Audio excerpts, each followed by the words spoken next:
नमस्कार, India top news में आपका स्वागत है। सीएम योगी आदित्यनाथ का फिरोजाबाद में आगमन। फिरोजाबाद के सिरसागंज में हेलीकॉप्टर द्वारा मुख्यमंत्री योगी आदित्यनाथ पहुंचे और सिरसागंज में जनसभा को किया संबोधित। बीजेपी प्रत्याशी हरिओम यादव के पक्ष में की जनसभा। मुख्यमंत्री योगी आदित्यनाथ ने सपा पर साधा सीधा निशाना और भाजपा प्रत्याशी हरिओम यादव के लिए वोटिंग को लेकर जनता से अपील की ज़्यादा से ज़्यादा मतदान किया जाए। होने वाले 2022 के विधानसभा चुनाव में बीजेपी की सरकार 300 से पार करेगी और गरीब मजदूर किसानों को पूरी तरीके से राहत मिलेगी। जन को धूम धड़ाके के साथ मथुरा और वृंदावन में मनाने का कार्यक्रम किया, बल्कि ये भी कहा कि हर थाना हर जेल में भगवान कृष्ण की जन्माष्टमी के आयोजन पूरी भव्यता के साथ होने चाहिए। भगवान की पूरी लीला का गान देश के सामने, समाज के सामने आना ही चाहिए।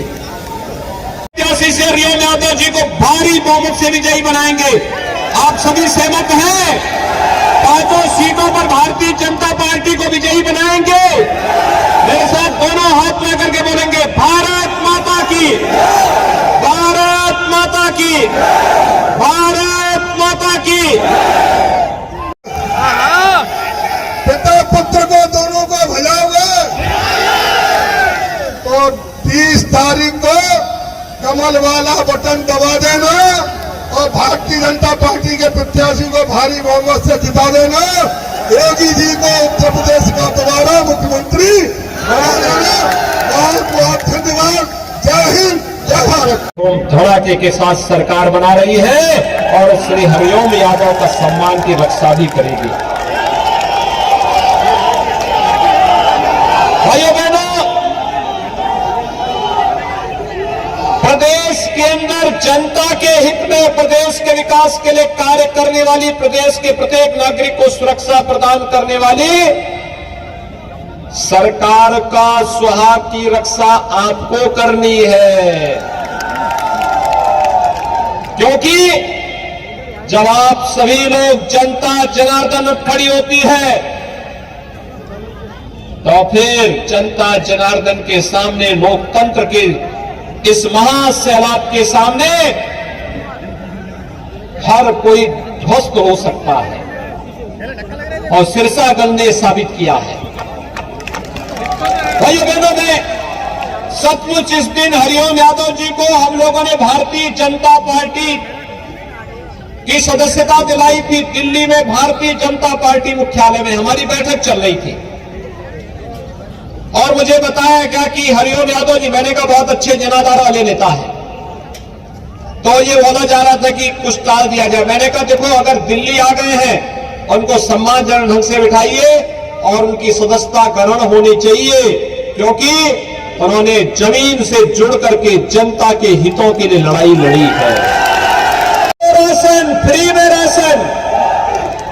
भाइयों बहनों, जब फिरोजाबाद की बात होती है तो बिहार, आपके फिरोजाबाद का कांच का उद्योग जब तोड़ रहा था, याद करिए, आज इसको वैश्विक मान्यता मिल रही है। फिरोजाबाद का ग्लास का उद्योग को हम लोगों ने अब पॉल्यूशन कंट्रोल बोर्ड की रोज के परेशानी से मुक्त करवा करके हम उसको आधुनिक तकनीक के साथ जोड़ करके वैश्विक मान्यता दिला रहे हैं। तो यहां का किसान, आलू उत्पादक किसान को पहली बार हम लोगों ने समर्थन मूल्य देने के साथ ही, आप देख रहे होंगे, मथुरा में हमने सबसे बड़ा, देश का सबसे बड़ा आलू प्रोसेसिंग सेंटर डाल दिया है, जिसमें लाखों टन आलू की खपत होगी।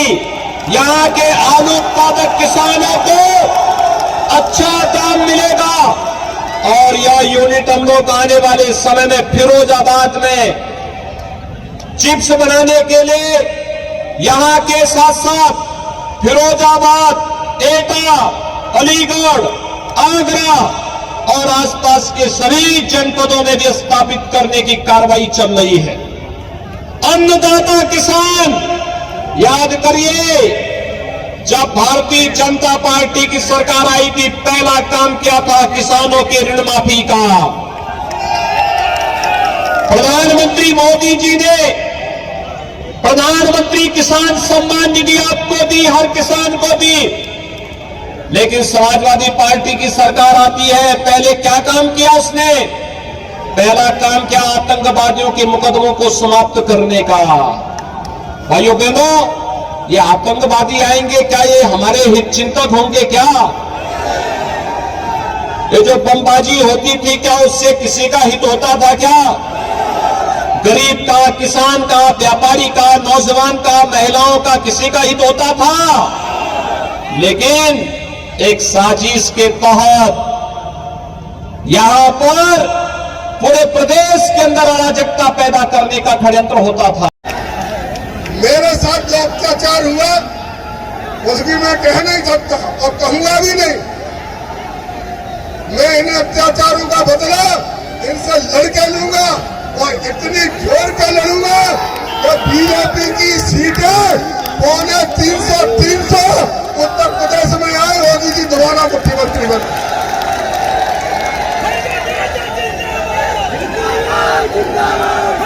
और लोधी समाज से कहना चाहता हूं, ये संस्कारहीन है लोग।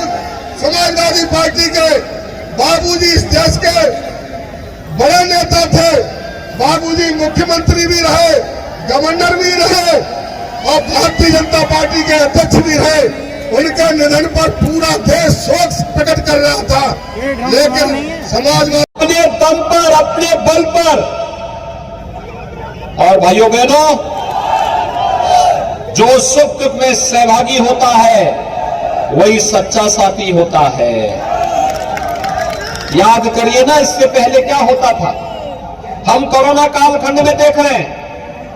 कोरोना कालखंड में पूरी दुनिया पस्त है और भाइयों बहनों, कोरोना के कारण दुनिया के अंदर तमाम लोगों को अपनी जान गंवानी पड़ी।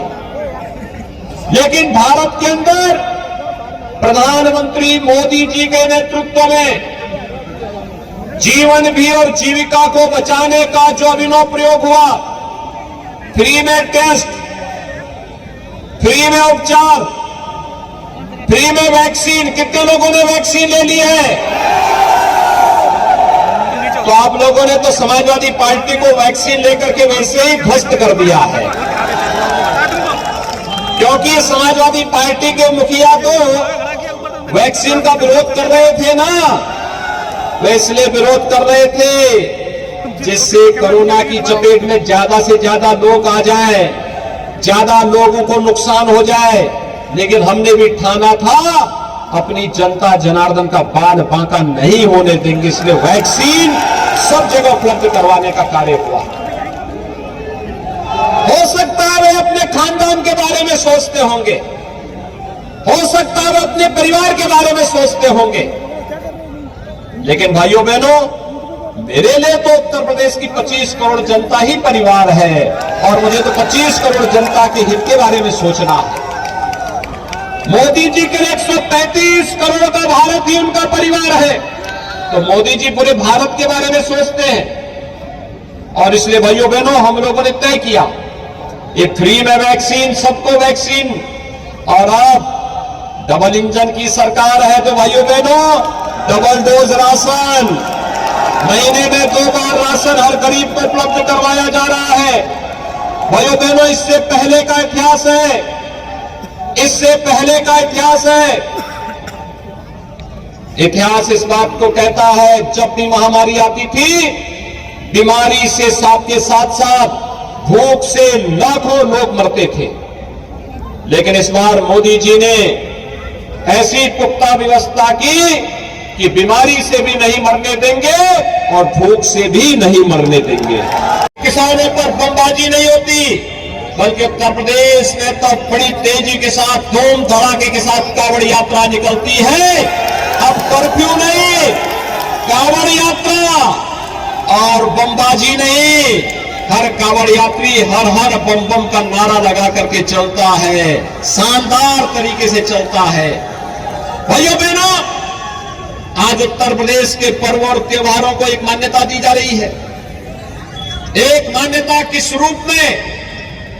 हमने अयोध्या में दीपोत्सव के आयोजन को आगे बढ़ाया। हम लोगों ने बरसाना और वृंदावन में रंगोत्सव के कार्यक्रम को आगे बढ़ाया। हमने काशी में देव दीपावली के कार्यक्रम को आगे बढ़ाया। हमने प्रयागराज में भव्य कुंभ और दिव्य कुंभ की परिकल्पना को साकार किया। आप भाइयों बहनों, मैं आप सबके पास सिरसागंज में इसी अपील के साथ आया हूं। सिरसागंज में हरिओम जी को तो भारी बहुमत से जिता रहे, सभी अनुमान यही बताते हैं भारी बहुमत से चुनाव जीतेंगे, कोई संदेह नहीं। लेकिन फिरोजाबाद की 5 सीटें हमें चाहिए। 5 सीटें आप जिता करके भेजेंगे 5 पर। क्या इस सच से सभी लोग मिलकर के, और यहां पर जिला पंचायत अध्यक्ष हर्षिता सिंह भी आई हैं, ठाकुर जयवीर सिंह जी मैनपुरी में हैं, उनका विशेष संदेश आया था कि आप सिरसागंज जरूर जाइए। मैंने कहा मैं जा रहा हूं सिरसागंज, तो मैनपुरी में भी जीतना है। और भाइयों बहनों, माता दीन धनखड़ जी आए हैं और मैं कहने के लिए आया हूं भाइयों बहनों, टुंडला, सिरसागंज, जसराना, फिरोजाबाद, सिकोहाबाद, ये सभी तो भारतीय जनता पार्टी जीतेगी ही। भाइयों बहनों, करहल भी जीतना है। तैयार हैं? एसपी सिंह बघेल को भी चुनाव जिताना है ना? सभी लोग सहमत हैं? तो मुझे आप सबसे ये अपील करनी है, और आप चिंता मत करना। हरिओम यादव जी जिस मजबूती के साथ लड़ रहे हैं, पूरी पार्टी और सरकार उनका सहयोग करेगी, उनके सम्मान की रक्षा करेगी और यहां की समस्याओं का समाधान भी करेगी। मेरी आप सबसे अपील है कि इतने मतों से उनको चुनाव जिता करके भेजिए।